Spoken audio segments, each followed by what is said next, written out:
This is the Marketing Minute with Eric Rhodes, author of the #1 Amazon bestseller, Make More Money Selling Your Art, Proven Techniques to Turn Your Passion into Profit. In the Marketing Minute, I try to answer your marketing questions, which of course you can email to me, eric@plenairmagazine.com. This is a question from Kara Hidalgo, Hidalgo. Hidalgo. I'm sorry, Kara. I'm sorry I botched your name. She asked, for those of us who work in multiple mediums, should we separate our marketing? For instance, should a sculptor and a painter have two different websites, one for each? Well, Kara, I think it's an interesting question, and I think it depends entirely on where you are in your career.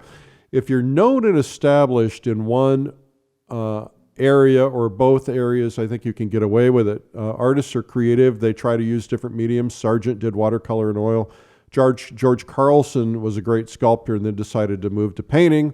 Richard McKinley, a brilliant pastelist, is also a brilliant oil painter.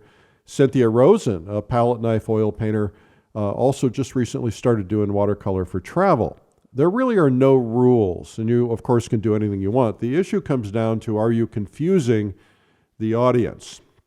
I'm a big fan in marketing, a single focus when you're branding and marketing. So if you were to walk up to somebody or wake them in their sleep and say, what kind of a painter is Cynthia Rosen? The instant answer is, well, she's a oil palette knife painter. And so you want them to know what you are. You could argue there's room for saying that you're lots of things, and that's okay. But if you don't want to confuse people, you might want to wait till you're really selling well and very established, and then maybe kind of start talking about the other things you do. Doesn't mean you can't do them. And I would not do separate websites. Show who you are, whatever it is. And what matters most is that you're showing great artwork and showing that you're a competent and hopefully a great artist, and get known for something. And consumers easily get confused. They're not paying very close attention anyway. So there's not a right or wrong, but I do think you could ding your sales a touch if you confuse consumers. So I hope that helps. Next question comes from Cindy Lund, who says, I have a website. How do I get in front of other people?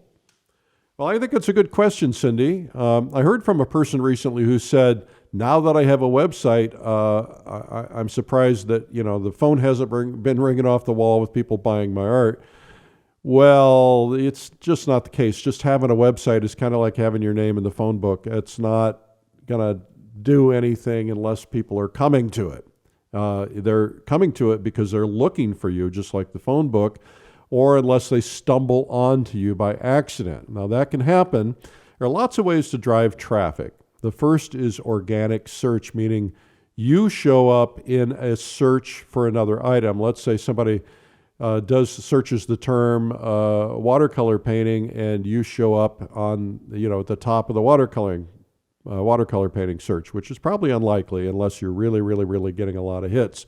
Used to be easy to manipulate what they call SEO, which is search engine optimization, but it's less easy today.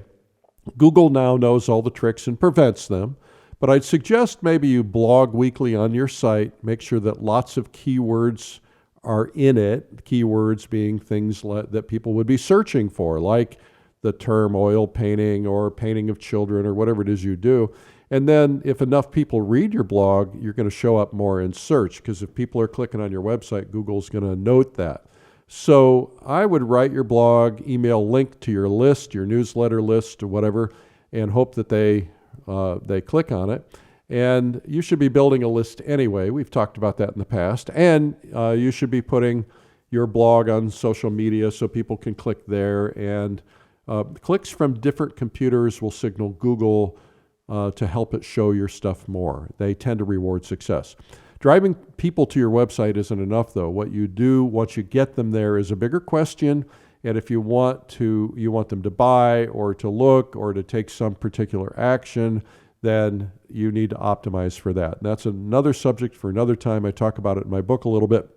Also, advertising is the most common way to drive people to a website. Remember that you want qualified art buying customers. If you've got a lot of people who love art but they don't buy art, that's not going to do you any good. In my magazine, for instance, Plein Air Magazine, the readers buy lots of art. Even the artists buy lots of art. But you got the people who follow the circuit, go to the plein air events, the collectors, they're buying art and they love plein air paintings. And so that's a good place to advertise and get them to come to your website. Or, my magazine, Fine Art Connoisseur, same kind of thing. You've got all these qualified art collectors, even things like Fine Art Today, Plein Air Today, Realism Today, American Watercolor, the things that are going to reach the people who are going to buy are going to make a big difference. But you want audiences that are proven buyers, because if you just grab audiences in general, that's just not help enough. You want things you want to reach people who are going to buy. So I hope that helped you. And that's the Marketing Minute. This has been the Marketing Minute with Eric Rhodes. You can learn more at artmarketing.com.